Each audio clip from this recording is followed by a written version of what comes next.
You want to know how to remove a password from a presentation. Well, I'm going to show you how. First and foremost, what you need to do is open up PowerPoint. So I'm going to go into PowerPoint here. And there we have PowerPoint. Click on PowerPoint. It's going to open up PowerPoint on your screen. This is my password protected PowerPoint presentation. Before I do continue, please like, subscribe and share.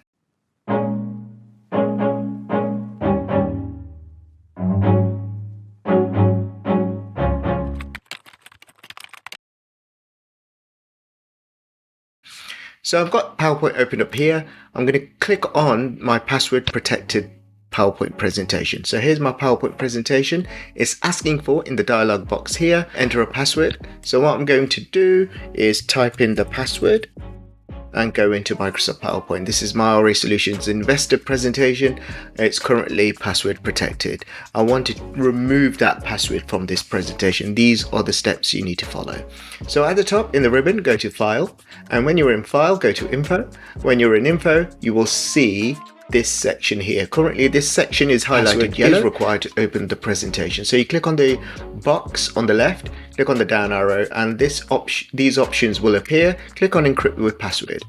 When you click on Encrypt with Password, what you will see here is already got your password in there. All you simply do to remove the password is simply highlight or delete whatever's in there, then simply click on OK.